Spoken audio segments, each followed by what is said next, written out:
ஈசா என்று சொன்னால் அலைஹிஸ்ஸலாம் என்ற வார்த்தையை சொல்ல வேண்டும். ஈசா என்ற பெயரை கேட்கும் போதெல்லாம் நம்ம பிள்ளைக்கு கூட ஈசான்னு பேர் வச்சிருக்கலாம், ஆனா அந்த பேரும் கூட நபியின் பேர் தான். அந்த பேரை கூப்பிட்டு அழைக்கும் போது நம்ம என்ன சொல்லணும்? அலைஹிஸ்ஸலாம். ஈசான்னு சொல்லும்போது என்ன வார்த்தையை சொல்லணும்? அலைஹிஸ்ஸலாம். அப்படின்னா என்ன அர்த்தம்? அந்த நபியின் மீது அல்லாஹ்வுடைய சாந்தம் உண்டாகட்டும்.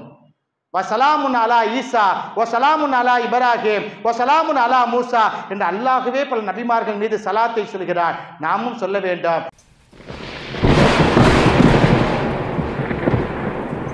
ஈசா நபி யாரு? அல்லாஹ்வுடைய பிள்ளையா? அல்லாஹ்வுக்கு மகனா? இறை மகனா? ஈசா நபி இறை தூதரா இறை மகனா என்பதற்கு 2023 வருஷமா பிரச்சனை, சர்ச்சை இருந்துகிட்டே இருக்கு. இந்த சர்ச்சை தீர்ந்த பாடே இல்லை. அல்லாஹ் தஆலா குர்ஆன்ல தெளிவா சொல்றான், ஈசா நபிக்கு தாய் மட்டும்தான், தந்தை கிடையாது. இன்ன மஸல ஈசா இன்தல்லாஹி கமஸலி ஆதம். ஆதம் அலைஹிஸ்ஸலாத்து வஸ்ஸலாம் அவங்கள தாய் தந்தை இல்லாமல் அல்லாஹ் தஆலா எப்படி படைத்தானோ அது போன்றுதான் ஈசா நபியினுடைய படைப்பும். ஏன் உங்களுக்கு சந்தேகம் வருது?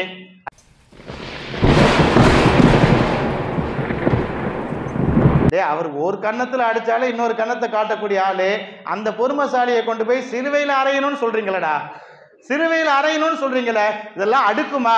உலகத்தினுடைய நியதியா? அவர் உங்களை என்ன பண்ணாரு? இறைவனை வணங்குங்கள்னு சொன்னாரு, உங்களை வற்புறுத்தவில்லை, உங்களை அடிக்கவில்லை. பதிலுக்கு மாறாக நீங்கள் அவரை சாட்டையினால் அழித்தீர்கள், அவரை சிலுவையை சுமக்க சொன்னீர்கள், அவரை துன்புறுத்தி பார்த்தீர்கள், அவர் செல்லக்கூடிய இடங்களிலெல்லாம் சிறு பிள்ளைகளை விட்டு கல்களால் அடிக்க சொன்னீர்கள். அவர் உங்களை என்ன செய்தார்? மீண்டும் அவரை கொலை செய்வேன் என்று நீங்கள் உங்களுடைய ஆணவத்தின் உச்சிக்கே செல்கிறீர்களே. ஈசா அலைஹிஸ்ஸலாத்து வஸ்ஸலாம் மரணத்தை அவர்கள் சந்திக்கவில்லை, அவங்க மௌத்தாகல.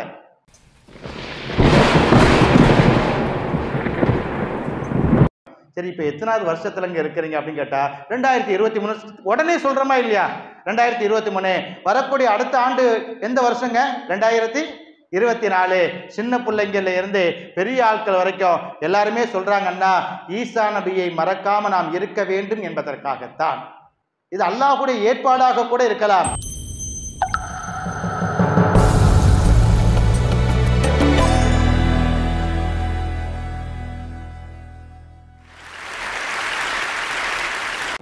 நஹ்மதுஹு வ நஸ்தஈனுஹு வ நஸ்தக்ஃபிருஹு வ நு'மினு பிஹி வ நதவக்கலு அலைஹி மை யஹ்திஹில்லாஹு ஃபலா முதில்ல லஹு வ மை யுத்லில்ஹு ஃபலா ஹாதிய லஹு வ நஷ்ஹது அன் லா இலாஹா இல்லல்லாஹ் வ நஷ்ஹது அன்ன ஸய்யிதனா வ மௌலானா முஹம்மதின் அப்துஹு வ ரசூலுஹு.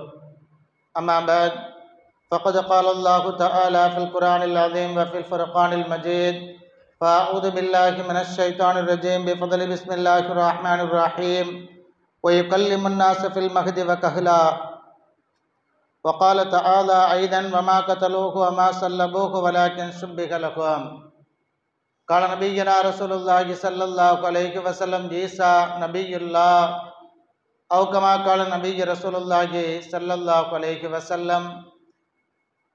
எல்லா புகழும் அல்லாஹ் ஜல்லஷானஹு வ தஆலா ஒருவனுக்கே உரித்தாகட்டுமாக.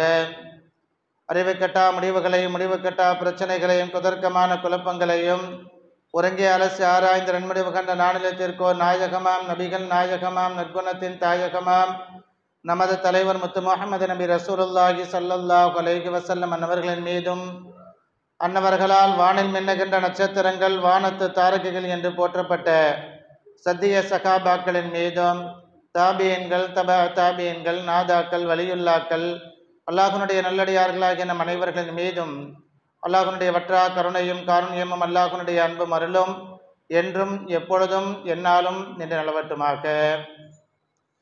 அல்லாஹ்வுடைய அளப்பெரும் கிருபை புனிதமான வெள்ளிக்கிழமை ஜும்மாவுடைய நாளிலே புனிதமான இடத்திலே இறை இல்லத்திலே பள்ளிவாசலிலே புனிதமான செயலை இறை வணக்கத்தை நிறைவேற்றுவதற்காக வேண்டி நாம் எல்லோரும் இங்கே ஒன்று கூடியிருக்கின்றோம். நம் வாழ்நாள் முழுவதும் இறைவனை நின்று வணங்கி மகிழ்ந்து தொழுது வாழக்கூடிய நற்பாக்கியசாலிகளுடைய கூட்டத்தில் நல்லோர்களுடைய பட்டியலில் உங்களையும் என்னையும் நம்முடைய குடும்பத்தார்கள் அனைவரையும் அல்லாஹு தாலா சேர்த்து அருள்பாலிப்பானாக. இறை இல்லமாம் கஅபா ஷரீஃபையும் இறை தூதரின் இல்லமாம் ரவுலா ஷரீஃபையும் கனவிலும் நினைவிலும் கண்டு களித்திடும் பாக்கியத்தை நம் எல்லோருக்கும் அல்லாஹு தாலா தந்த அருள்பாலிப்பானாக.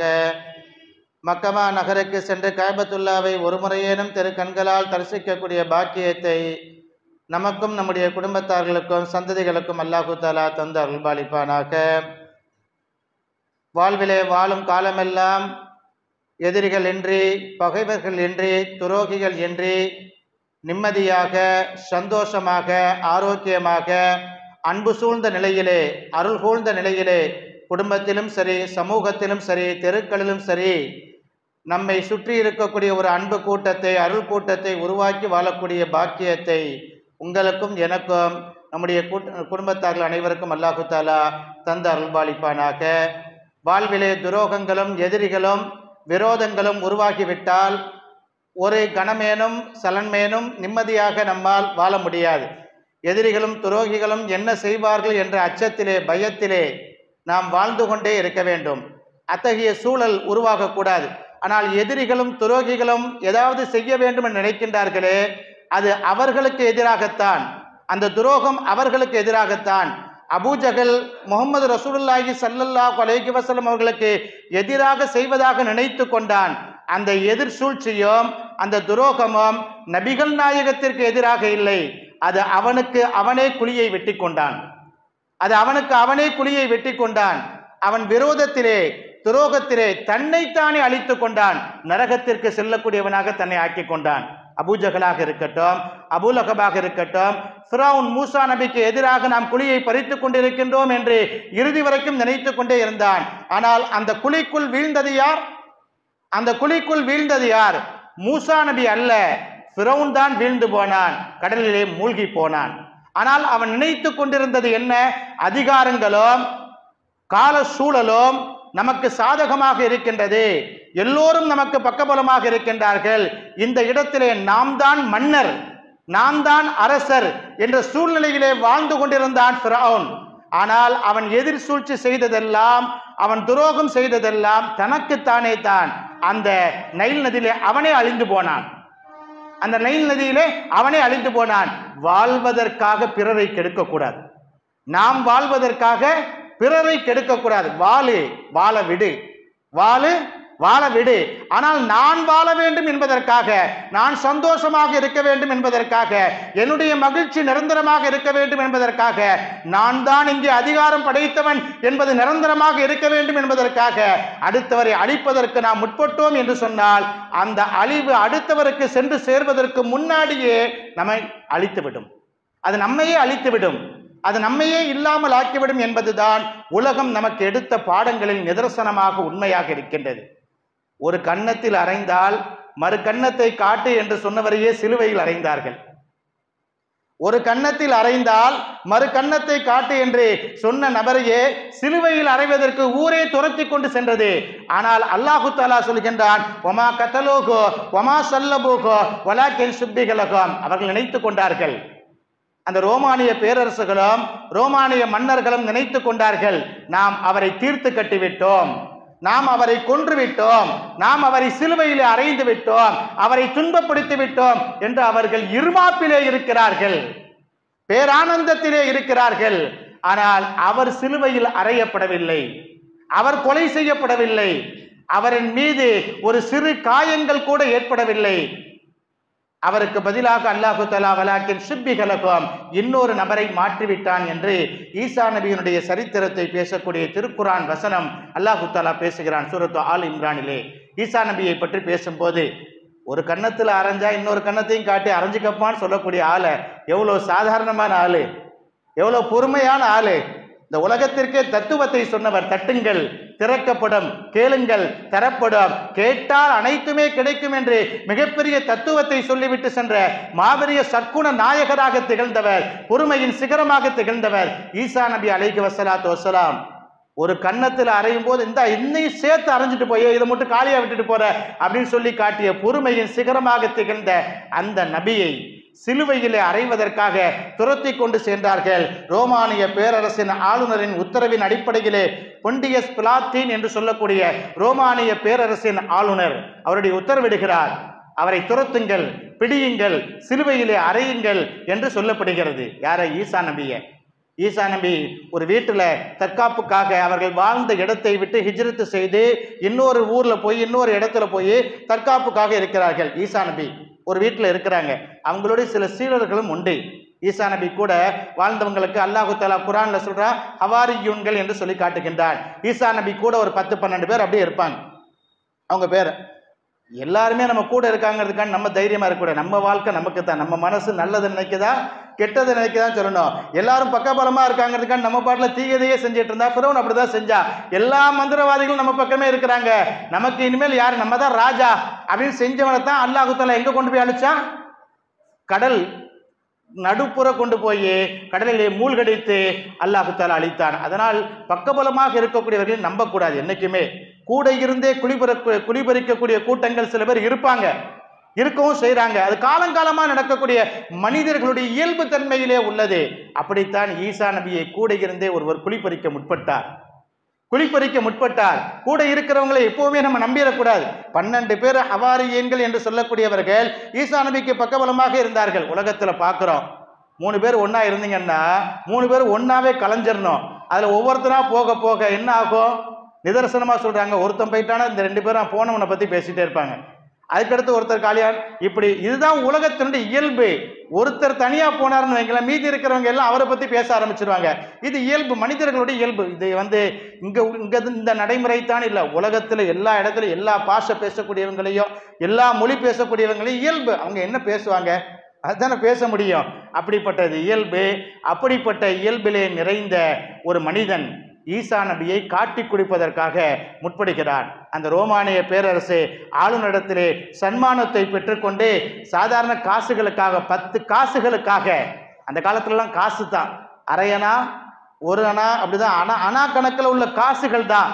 அந்த காசுகளுக்கு ஆசைப்பட்டு யூதாஸ் என்று சொல்லக்கூடிய ஒருவன், நான் யாரோடு நாளைக்கு இருப்பேன், அவருடைய கரத்தை பிடித்து முத்தமிடுவேன், அவர்தான் ஈசா நபின்னு நீங்க என்ன செய்யுங்க, இயேசு, அவங்களுடைய பாசையில சொல்ல போறது இருந்தா அவர்தான் இயேசு என்பதை நீங்கள் அறிந்து, ஜேசுஸ் அவர்தான், நீங்க அவரை அடையாளம் கட்டுங்க, அவரை இழுத்து கூட்டு போய் என்ன செய்யுங்க, அழைச்சிட்டு போய் சிலுவையில் அரைஞ்சு கொண்டுக்குங்க, அவரை கொலை செய்து கொள்ளுங்கள் என்று அவன் சொல்லுகிறான். யாரு? ஈசா நபி கூட பயணித்தவர். இதற்கு பெயர் தான் முனாஃபிக் என்று அரபியிலே சொல்வார்கள். திருக்குர்ஆன் ஷரீஃபினுடைய ஆரம்ப வசனங்கள்ல அல்லாஹ் இந்த முனாஃபிக்களை பத்தி கிட்டத்தட்ட 20 வசனங்கள் பேசுகிறான். முஃமின்களை பத்தி 5 ஆயத்துல பேசிட்டான், காஃபிர்களை பத்தி 2-3 ஆயத்துல 2 ஆயத்திலே முடிச்சுட்டான். அதாவது ஒண்ணு கூட இருந்தா நல்லவனா இருக்கணும், அப்படி இல்லையா ஒரே அடியா வைத்துட்டு காஃபிரா மாறிடணும், எனக்கு அல்லாஹ்லாம் வேண்டாங்க, எனக்கு வேற கடவுள் இருக்கான்னு. ஆனா ரெண்டுமே இல்லாம இங்க வந்து அல்லாஹ்னு சொல்றது, அங்க போனா அவங்க கூட சேர்ந்துக்கிட்டு பேசுறது, இவங்க பேர் முனாஃபிக், இரட்டை நாக்குடையவர்கள்.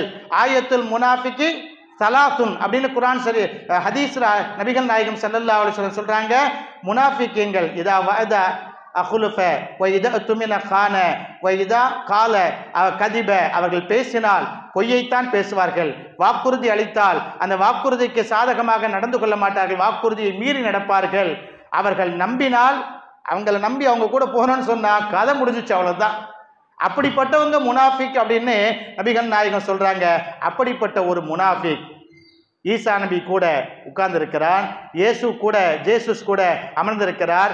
மன்னர் யாரை தேடிக்கொண்டிருக்கிறாரோ மன்னருக்கு இவர் தெரிஞ்சிடக்கூடாதுன்னு 12 பேர் அடகாத்து பாதுகாத்து வச்சிருக்கிறாங்க. அப்படிப்பட்ட அந்த கூட்டத்தில் ஒரு ஹவாரியன்கள் ஒரு ஆளு அவரை அடையாளம் காட்டி கொடுக்கிறேன், அவர் இருக்கக்கூடிய இடத்தை நான் காட்டி கொடுக்கிறேன் என்று சொன்னவுடன் அல்லாஹு தஆலா யார் ஈசா நபியை காட்டுவேன் என்று சொன்னாரோ அவருடைய தோட்டத்தையே ஈசா நபியை மாத்திட்டான். யாரு காட்டி கொடுக்கிறேன்னு சொல்ல வந்தாரோ அவருடைய தோட்டத்தை அல்லாஹ் எப்படி மாத்திட்டான்? ஈசா நபி அன்னைக்கு கிராபிக்ஸ் பார்க்குறோம், டிசைன் பண்றதெல்லாம் பார்க்குறோமே இல்லையா, சில படங்கள்ல கிராபிக்ஸ் காட்டுறாங்க, ஒரு ஆளை இன்னொரு ஆள் மாதிரி அப்படியே மாத்துற மாதிரி அப்படி காட்டுறாங்களா இல்லையா? இப்ப ஈசா நபி கூட இருந்தவர் ஈசா நபியை காட்டி கொடுக்குறேன்னு சொன்ன உடனே அல்லாஹு தஆலா என்ன செஞ்சுட்டான்? அவரையே ஈசா நபி மாதிரி மாத்திட்டான். அதான் குர்ஆன் ஷரீஃப்ல அல்லாஹ் சொல்றான், வமா கதலூஹு வமா சலபூஹு வலக்கின் ஷுப்பிஹ லஹும், அவர்கள் அவரை கொலை செய்யவில்லை, அவரை கொண்டு போய் சிலுவையில் அறையவில்லை, ஈசா நபியை இயேசுவை கொண்டு போய் சிலுவையில் அறையவில்லை, அவர்கள் அறைந்ததெல்லாம் அவர் போன்ற தோற்றத்திலே உள்ள இன்னொருவரை யார் ஈசா நபியை காட்டி கொடுப்பேன் என்று சொன்னாரோ அவரை இழுத்துட்டு போய் தான் சிலுவையில் அறைந்தார்கள். யார் அல்லாஹ் விடுவானா? அவர் ஒரு கன்னத்தில் அடித்தாலே இன்னொரு கன்னத்தை காட்டக்கூடிய ஆளு அந்த பொறுமைசாலியை கொண்டு போய் சிலுவையில் அறையணும்னு சொல்றீங்களடா, சிலுவையில் அறையணும்னு சொல்றீங்களே, இதெல்லாம் அடுக்குமா? உலகத்தினுடைய நியதியா? அவர் உங்களை என்ன பண்ணாரு? இறைவனை வணங்குங்கள்னு சொன்னாரு, உங்களை வற்புறுத்தவில்லை, உங்களை அடிக்கவில்லை. பதிலுக்கு மாறாக நீங்கள் அவரை சாட்டையினால் அடித்தீர்கள், அவரை சிலுவையை சுமக்க சொன்னீர்கள், அவரை துன்புறுத்தி பார்த்தீர்கள், அவர் செல்லக்கூடிய இடங்களிலெல்லாம் சிறு பிள்ளைகளை விட்டு கல்களால் அடிக்க சொன்னீர்கள். அவர் உங்களை என்ன செய்தார்? மீண்டும் அவரை கொலை செய்வேன் என்று நீங்கள் உங்களுடைய ஆணவத்தின் உச்சிக்கே செல்கிறீர்களே. அல்லாஹ் சும்மா இருப்பானா? அல்லாஹ் சொல்கிறான் பல் ரஃப அல்லாஹு இலைஹி, அல்லாஹ் தன் பக்கம் அவரை உயர்த்தி கொண்டான். ஈசா நபியை பத்தி சொல்லும் போது அல்லாஹ் சொல்றான், ஈசா நபியை தன் பக்கம் அல்லாஹு தஆலா உயர்த்தி கொண்டான். இப்போ வானத்துல இருக்கிறாங்க, அவங்க மரணிக்கல. உலகத்துல பிறந்த எல்லாருக்கும் மௌத் இருக்குன்னு சொல்றோமா இல்லையா? அப்படி மௌத்தை பார்க்காத ஒரு ஆள் 2 பேர் இருக்காங்க. மௌத்தையே சந்திக்காத, உலகத்துல பிறந்த எல்லாரும் ஒரு நாளைக்கு என்னதான் ஆகணும்? மௌத்தாகணும்னு சொல்றோமா இல்லையா? மௌத்தை சந்திக்காத நபர்கள் இருக்கிறாங்க. இதிலே குர்ஆனிலே ஆதாரபூர்வமாக அல்லாஹ் சொல்லக்கூடிய நபி ஈசா அலைஹிஸ்ஸலாத்து வஸ்ஸலாம் மரணத்தை அவர்கள் சந்திக்கவில்லை. அவங்க மௌத்தாகல. ஈசா நபி என்னவாகல? மௌத்தாகல. அல்லாஹ் தஆலா உயிரோடையே அப்படியே அவங்க வானத்தில் உயர்த்திக்கிட்டார். மேராஜ் பயணத்திற்கு போகும்போது நபிகள் நாயகம் ஸல்லல்லாஹு அலைஹி வஸல்லம் ஈசா நபியை நான் பார்த்தேன், அவர்களுக்கு சலாம் சொன்னேன், அவரோடு பேசினேன், அவரை சந்தித்தேன் என்றெல்லாம் சொல்லி காட்டுகிறார். நபிகள் நாயகம் ஈசா நபியை நான் உயிரோடு இருப்பதை பார்த்தேன், அவங்கள்ட்ட சந்தித்தேன், பேசினேன், உரையாடினேன் என்றெல்லாம் சொல்லி காட்டுகிறார்கள். இறுதி காலகட்டத்திலே உலகத்தினுடைய அழிவிலே ஈசா அலைஹிஸ்ஸலாத்து வஸ்ஸலாம் அவர்கள் உலகத்தினுடைய இயல்பு நிலைக்கு வருவார்கள், வாழ்வார்கள் என்றெல்லாம் ஹதீஸ் ஷரீஃபிலே ஆதாரபூர்வமாக சொல்லப்பட்டிருக்கிறது. மகதி என்று சொல்லக்கூடிய ஒரு இமாம் இருப்பார். அரபு தீபகற்பத்திலே ஈசா அலைஹிஸ்ஸலாத்து வஸ்ஸலாம் அவர்கள் ஒரு மலை குன்றின் மீது இறங்குவார்கள். மகதி அலைஹிஸ்ஸலாத்து வஸ்ஸலாம் என்று சொல்லக்கூடியவர்கள் அப்போது அந்த பகுதியிலே வாழ்ந்து கொண்டிருப்பார்கள். அந்த காலகட்டத்திலே தான் ஈசா அலைஹிஸ்ஸலாத்து வஸ்ஸலாம் அவர்கள் வருவார்கள் என்றெல்லாம் சொல்லப்பட்டிருக்கிறது. இப்போ இது ஈசா நபியினுடைய சரித்திரம். இந்த காலகட்டம் டிசம்பர், இப்போ ஈசா நபியினுடைய பிறந்த நாளை கொண்டாடக்கூடிய ஒரு நேரம் இது. புத்தாண்டை நாம் கொண்டாடுகிறோம். 2023 முடிந்து 2024 வருது. அது யாருடைய பெயரை கொண்டு அந்த புத்தாண்டை கொண்டாடுகிறோம்? யாருடைய பெயரால் அந்த புத்தாண்டு உருவாக்கப்பட்டது? உருவாக்கியவர்கள் யாராகனாலும் இருக்கலாம். ஆனால் யாருடைய பெயரை கொண்டு அந்த புத்தாண்டு உருவாக்கப்பட்டிருக்கிறது? ஈசா நபியினுடைய பிறப்பை கொண்டுதான். சுமார் 570 ஆண்டுகள் ஈசா நபி பிறந்து அவங்க வானத்திற்கு உயர்த்தப்பட்டு 570 ஆண்டுகள் கழித்து தான் முகமது ரசூலுல்லாஹி ஸல்லல்லாஹு அலைஹி வஸல்லம் இந்த பூமிக்கு வந்துதித்தார்கள். இப்போ ஈசா நபி 2023 ஆண்டு ஆச்சு அவங்க வாழ்ந்து நம்மளை விட்டு போய், அல்லது அவர்கள் பிறந்து சுமார் எத்தனை வருடங்கள் ஆகிறது? 2023. ஈசா நபியை கொண்டுதான் உலகம் சுழலுகிறது, இன்னும் உயிரோடு இருக்கிறது என்பதற்கு அடையாளமாகத்தான் இந்த ஈசவி ஆண்டிற்கு அல்லாஹ் தஆலா உயிர் கொடுத்து வைத்திருக்கிறான். ஹிஜ்ரி ஆண்டு எத்தனை யாருக்கா சொல்ல தெரியுமா? இங்க இருக்கிறவங்கள்ட்ட கேட்டா ஹிஜ்ரி வருஷம் எத்தனை அப்படின்னு கேட்டா சொல்ல தெரியாது. எத்தனாவது ஆண்டு இப்ப இருக்குன்னு சொன்னா கரண்ட் இயரை கூட யாருக்கும் சொல்ல தெரியாது. ஹிஜ்ரி ஆண்டு சொல்ல தெரியாது. சரி, தமிழ் ஆண்டு தெரியுமா? நம்மளாம் தமிழ்நாட்டில் இருக்கிறோம், தமிழர்கள். தமிழ் ஆண்டினுடைய ஆண்டு வருடம் இப்ப எத்தனைன்னு கேட்டா சொல்ல தெரியாது. யாருக்கு சொல்ல தெரியுமா? ஒரு ஆளுக்கு சொல்லுது. பெரியவங்கள்ல இருந்து சின்ன ஆளுக்கு காலண்டர் எடுங்க கொஞ்சம் பார்த்து சொல்லுவோன்னு புரட்டுவாங்க. சரி, இப்போ எத்தனாவது வருஷத்துல இங்க இருக்கிறீங்க அப்படின்னு கேட்டா 2023 உடனே சொல்றோமா இல்லையா? 2023 வரக்கூடிய அடுத்த ஆண்டு எந்த வருஷங்க? 2024. சின்ன பிள்ளைங்கள்ல இருந்து பெரிய ஆட்கள் வரைக்கும் எல்லாருமே சொல்றாங்கன்னா ஈசா நபியை மறக்காம நாம் இருக்க வேண்டும் என்பதற்காகத்தான். இது அல்லாஹ்வுடைய ஏற்பாடாக கூட இருக்கலாம். யாரின் மூலமாகவோ அல்லாஹ் தஆலா சில விஷயத்தை உயிர்ப்பிக்க வைப்பான். காஃபிர்கள் மூலமாக கூட இஸ்லாத்தை அல்லாஹ் தஆலா வளரச் செய்வான். இஸ்லாத்தை அல்லாஹ் தஆலா வளரச் செய்வான். அல்லாஹ் நினைத்தால் முஸ்லிம்களை கொண்டு தான் இஸ்லாம் வளர வேண்டும் என்ற அர்த்தமெல்லாம் அல்ல, அல்லது நம்முடைய ஆதரவாளர்களை கொண்டு தான் நமக்கு ஒரு உயர்வு உருவாக வேண்டும் என்றெல்லாம் அல்ல. யாரை கொண்டுனாலும் அல்லாஹ் தஆலா யாரையும் உயர்த்தி வைப்பார் என்பதற்கு அடையாளம் தான். இப்போ ஈசா நபி பிறந்து சுமார் 2023 ஆண்டுகளிலே நாம் இருக்கின்றோம். ஈசா நபியினுடைய பிறப்பை பற்றி அல்லாஹ் தஆலா திருக்குர்ஆன் ஷரீஃப்ல சொல்லும்போது சொல்றா, இது காலத்தில் மலாயிகா யா மரியம், மலக்குமார்கள்லாம் வராங்க மரியம் அம்மாட்ட. மரியம்னா யாரு? ஈசா நபியினுடைய தாயார். மரியம் அலைஹிஸ்ஸலாத்து வஸ்ஸலாம் யாரு? மேரின்னு அவங்க சொல்வாங்க. ஆங்கிலத்திலே மேரி என்று சொல்வார்கள். அரபியிலே மரியம் என்று அழைக்கப்படக்கூடிய மரியம் அம்மாவிடம் மலக்குமார்கள் பேசுகிறார்கள். இது காலத்தில் மலாயிகா யா மரியம், மரியமே இன்னல்லாஹி பஷ்ஷிருக பி கலிமத்தின் இஸ்முகோ, அல்லாஹு தஆலா உனக்கு ஒரு குழந்தைய பரிசாக கொடுக்க போறான். உனக்கு ஒரு சுப செய்தியை சொல்லிவிட்டு வர சொல்லியிருக்கிறான். அந்த சுப செய்தி என்ன? ஒரு ஆண் குழந்தையை பரிசாக அல்லாஹு தஆலா மரியமுக்கு கொடுப்பதற்கு தீர்மானித்து விட்டான். அந்த ஆண் குழந்தையினுடைய பெயர் என்ன? அல்லாஹுவே வைத்து விட்டான், அல் மஸீஹ். ஈசா நபியினுடைய பெயர் திருக்குரான் ஷரீஃபிலே சொல்லப்பட்ட பெயர் என்ன? அல் மஸீஹ். அதற்கு பிறகு அல்லாஹுவே சொல்கிறான் ஈஸா இப்னு மரியம். எல்லாருமே நம்முடைய பேருக்கு முன்னாடியோ பின்னாடியோ யாருடைய இன்ஷியலை போடுவோம்? யார் இன்ஷியலை போடுவோம்? நம்ம வாப்பு இன்ஷியலை தானே போடுவோம், வாப்பா இன்ஷியலை தானே போடுவோம். ஈசா நபிக்கு மட்டும் வாப்பா கிடையாது, ஈசா நபிக்கு அத்தா கிடையாது, ஃபாதர் கிடையாது. வித்தவுட் ஃபாதர் ஈசா நபி அலைஹி வஸலாத்து வஸலாம் அவங்க பிறந்தாங்க. யார் இல்லாம பிறந்தாங்க? தந்தை இல்லாமல், ஃபாதர் இல்லாமல். ஈசா நபிக்கு தாய் மட்டும்தான், தந்தை கிடையாது. இன்ன மஸல ஈசா இந்தல்லாஹி கமஸலி ஆதம். ஆதம் அலைஹி வஸலாத்து வஸலாம் அவங்கள தாய் தந்தை இல்லாமல் அல்லாஹு தஆலா எப்படி படைத்தானோ அது போன்றுதான் ஈசா நபியினுடைய படைப்பும். ஏன் உங்களுக்கு சந்தேகம் வருது? அல்லாஹ்வுடைய படைப்புல ஏன் சந்தேகம் வரணும்? ஆதம் நபி படைப்புல சந்தேகத்தை காட்டுனீங்களா? இல்லையே. அத மாதிரி தான் அல்லாஹ் தஆலா ஈசா நபியை படைத்திருக்கிறான். ஆதம் அலைஹி வஸலாத்து வஸலாம் அவங்களை எப்படி படைச்சானோ அது மாதிரி அல்லாஹ் தஆலா ஈசா நபிக்கு இன்ஷியல் போடும்போது என்ன இன்ஷியலை போடுறான்? ஈஸா இப்னு மரியம். என்ன இன்ஷியலை போடுறான்? ஈஸா இப்னு மரியம்னு போடுறான். குர்ஆன்ல அல்லாஹ் சொல்லும்போது இவர்கள் இவருடைய பிள்ளை இவருடைய பிள்ளைன்னு வாப்பு பேரை சொல்லித்தான் சொல்றது வழக்கம், வாப்பாவுடைய பேரை சொல்லி சொல்றதுதான் வழக்கம். ஆனா ஈசா நபிக்கு பின்னாடி மட்டும் சன் ஆஃப்னு போடும்போது ஈஸா இப்னு மரியம். யார் பேரை போடுறாங்க? அவங்களுடைய அம்மா பேரை போட்டு தான் குர்ஆன் ஷரீஃப்ல அல்லாஹ் தஆலா சொல்கிறான். அப்போ ஈசா நபிக்கு மட்டும் இன்ஷியல்ல அம்மாவுடைய இன்ஷியல் தான் வரும். இது குர்ஆன்லயே அல்லாஹ் தஆலா சொல்லிட்டா. போய் கல்லிமுன்னாஸ். இப்போ ஈசா நபி பிறந்துட்டாங்க.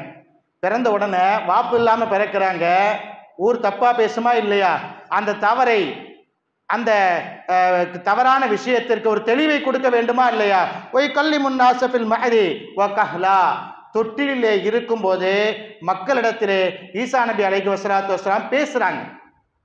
தொட்டில இருக்கும்போது ஈசா நபி மக்கள்கிட்ட பேசுறாங்க. ஈசா நபி யாரு? அல்லாஹ்வுடைய பிள்ளையா?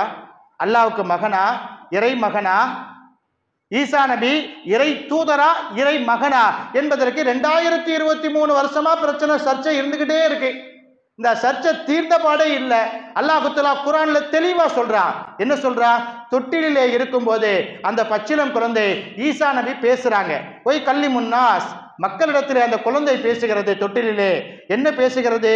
இன்னி அப்துல்லா, நான் அல்லாஹ்வுடைய அடிமை, நான் அல்லாஹ்வுடைய அடிமை. அப்துல்லான்னு சொல்லுது. என்ன சொல்றது? இன்னி இப்னுல்லான்னு சொல்லல, நான் அல்லாஹ்வுடைய மகன்னு சொல்ல.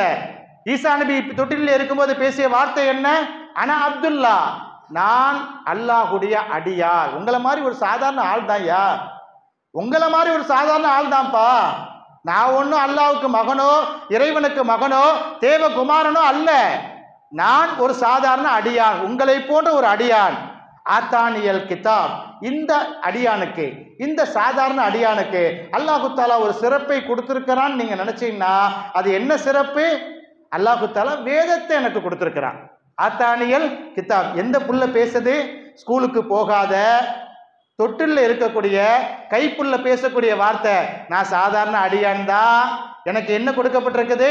எனக்கு ஒரு கண்ணியம் இருக்குன்னா எந்த கண்ணியம் தான்? அல்லாஹ் தஆலா என்னை ரசூலாக ஆக்கி வைத்திருக்கிறான், எனக்கு வேதத்தை கொடுத்திருக்கிறான். வஜஅலனி நபியா. அல்லாஹ் தஆலா என்னை அவனுடைய நபியாக, அவனுடைய தூதராக தேர்ந்தெடுத்து கொண்டான். இந்த 3 சென்டென்ஸ் தாங்க. ஈசா நபி இறை தூதரா இறை மகனா என்பதற்கு இந்த திருக்குர்ஆன் ஷரீஃபினுடைய சூரா ஆல் இம்ரானிலே வரக்கூடிய இந்த வசனங்கள் தான். சூரா மரியமிலே வருகிறது, சூரா ஆல் இம்ரானிலே வருகிறது. ஈசா நபியினுடைய பிறப்பை அப்பட்டமாக, அப்புர்வலாக அல்லாஹ் தஆலா தெல்ல தெளிவாக ஈசா நபினா யாருங்கிறத அழகாக திருக்குர்ஆன் ஷரீஃபிலே சொல்லி காட்டுகிறார். 3 வார்த்தையில ஈசா நபி தொட்டிலே இருக்கும்போது இயேசு, ஜேசுஸ் என்ன வார்த்தையை பேசினார் என்பதை, நான் ஒரு இறை அடியான், எனக்கு வேதம் வழங்கப்பட்டிருக்கிறது, இறைவன் என்னை நபியாக தேர்ந்தெடுத்துள்ளான், நபியாக ஆக்கியுள்ளான். இந்த 3 வார்த்தை தான் ஈசா நபிக்கு, அவர்கள் வைத்திருக்கக்கூடிய ஈசா நபியின் மீது வைத்திருக்கக்கூடிய ஈமானுக்கும் நாம் ஈசா நபியின் மீது வைத்திருக்கக்கூடிய ஈமானுக்கும் உள்ள வித்தியாசம். நம்முடைய சகோதர சமூகத்தவர்கள் ஈசா நபியின் மீது வைத்திருக்கக்கூடிய ஈமானுக்கும் நாம் வைத்திருக்கக்கூடிய ஈமானுக்கும் என்ன வித்தியாசம்? இந்த குர்ஆனுடைய வசனம் தான். ஈசா நபி இறை தேவகுமாரன் அல்ல, ஈசா நபி இறை தூதர் தான் என்பதை நாம் விளங்கிக் கொள்ள வேண்டும். ஈசவி ஆண்டை நாம் எப்பொழுதெல்லாம் கொண்டாடி கொண்டிருக்கின்றோமோ, எப்பொழுதெல்லாம் புத்தாண்டை கொண்டாடுகின்றோமோ, ஏதோ ஒரு புது ஆண்டு வருதுன்னு சந்தோஷப்படக்கூடாது. புதிதாக வருகிறது, புத்தம் புதிய ஆண்டு வருகிறது. ஈசா நபியினுடைய கஷ்டத்தை நினைத்து பார்க்க வேண்டும். ஈசா நபியினுடைய கஷ்டத்தை நினைத்து பார்க்க வேண்டும். அவர்கள் சொன்ன வார்த்தைகள் நினைத்து பார்க்க வேண்டும். தட்டுங்கள் திறக்கப்படும். உலகத்துல தட்டினா தாங்க திறப்பாங்க. எல்லாரும் செஞ்சுக்கிட்டே இருப்பாங்கன்ற நம்ம பாட்டில் அமைதியா உட்கார்ந்து வைங்களேன். யாரையுமே கொஞ்சம் தட்டி விடணும். தட்டலன்னு வைங்க, அவங்க பாட்டில் அவங்க வேலையை காட்டிக்கிட்டே இருப்பாங்க. அவங்க பாட்டில் அவங்க வேலையை காட்டிக்கிட்டே இருப்பாங்க. கதவை கூட தட்டினாதான் திறக்கும். சில ஆட்களையும் தட்டினாதான் திருந்துவாங்க. எதுவாக இருந்தாலும் தட்டுங்கள் திறக்கப்படும். அல்லாஹ்விடத்திலே கேளுங்கள் தரப்படும். மனிதர்கள்ட்டையும் கேட்கலாம், அது அல்லாஹ் நினைத்தால்தான் தருவான். தட்டுங்கள் திறக்கப்படும், கேளுங்கள் தரப்படும் என்ற உன்னதமான வார்த்தைக்கு சொந்தக்காரர் ஈசா நபி அலைஹி வஸலாத்து வஸ்ஸலாம் நல்ல வார்த்தைகளை சொன்னார்கள். என் கன்னத்திலே நீங்கள் அறைந்தால், ஒரு கன்னத்திலே அறைந்தால் மறு கன்னத்தையும் எடுத்துக்கொள் காட்டுங்கள் என்று பொறுமைக்கு இலக்கணமாக திகழ்ந்தவர்கள் ஈசா அலைஹி வஸலாத்து வஸ்ஸலாம் எத்தனை கஷ்டங்களை தாங்கினார்கள். இளம் வயதிலே 25 வயசுக்குள்ள எவ்வளவு துன்பங்கள். ஒரு தந்தை இல்லாம, தந்தை இருந்து பாதியில மௌத்தான எவ்வளவு கஷ்டம். எத்தீம்னு சொல்லுவாங்க, அநாத பிள்ளைங்க அப்படின்னு சொல்றாங்க. தலையில தடவி கொடுங்க, அது அநாத புள்ள, கொஞ்சம் தலையில தடவி விடுங்க, இரக்கத்தை காட்டுங்கன்னு சொல்றாங்களா இல்லையா? பிறக்கும் போதே தந்தை இல்லாமல் பிறந்த எவ்வளவு பெரிய கஷ்டம். சம்பாதிச்சு அந்த பிள்ளைய ஸ்கூலுக்கு அனுப்புறதுக்கு, படிக்க வைக்கிறதுக்கு, சமூகத்துல பாதுகாக்கிறதுக்கு, இல்லைன்னா இவ்வளவு பெரிய கஷ்டத்தை அந்த ரோமானிய பேரரசு ஒரு தந்தை இருந்தால் கொடுத்திருக்குமா?